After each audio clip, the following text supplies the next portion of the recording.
항상 신학은 감정과 행동, 즉 삶을 동반해야 더 깊은 깨달음에 이를 수 있다는 점.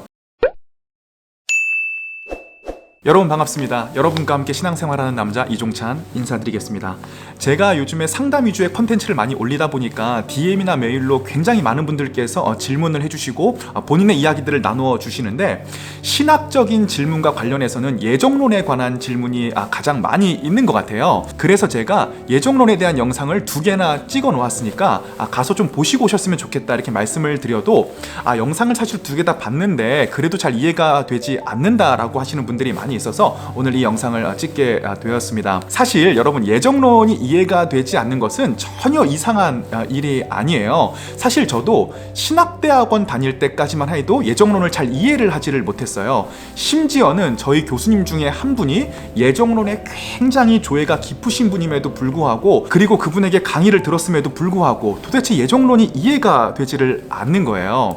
제가 예정론을 깨달은 거는 교회 사역을 시작하면서부터였어요. 제가 그래도 선한 영향력도 조금 끼치고 싶고 전도도 하고 싶고 사람을 조금 변화시키면 좋겠다 싶어서 정말 나름대로 열심히 했는데요. 어떤 일이 있는가 하면, 내가 생각할 때는 모든 상황과 타이밍이 이제는 A가 하나님을 만날 때라고 생각이 드는 거예요. 그래서 저는 당연히 관심과 기도를 집중하죠. 그런데 전혀 예상하지도 못했던, 나는 생각하지도 못했던 B가 하나님을 만나는 일이 발생을 하는 거예요. 그런데 이런 일이 자꾸 발생을 하다 보니까, 아니 대체 내가 생각할 때 모든 합리적이고 이성적인 기준이 이쪽을 얘기를 하고 있는데 왜 하나님은 이쪽에서 일을 하실까에 대한 궁금증이 계속 생기기 시작하는 거예요.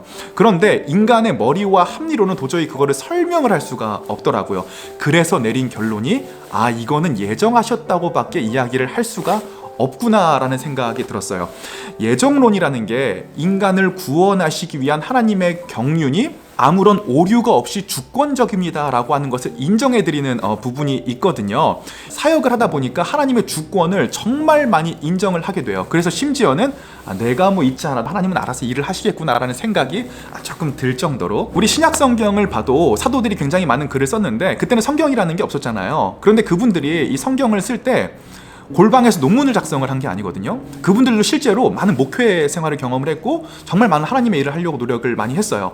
그래서 예정이라는 단어를 가장 많이 쓴 우리 바울 형님 같은 경우들도 진짜 열심히 선교 여행을 하시고, 아마 그 와중에 본인의 노력으로는, 이성적이고 합리적인 생각으로는 결론을 추론할 수 없는 부분들이 많이 있었을 것이고, 그 부분에 있어서 아마 하나님의 예정을 인정해드리지 않았는가 싶습니다.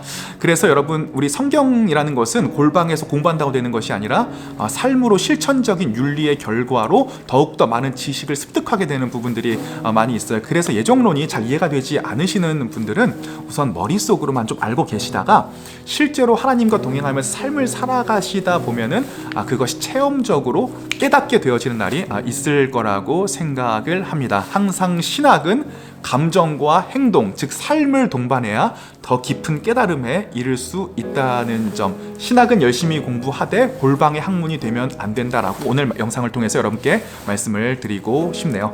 오늘 영상 봐주셔서 감사하고 저는 또 다음 영상으로 돌아오도록 하겠습니다. 피스.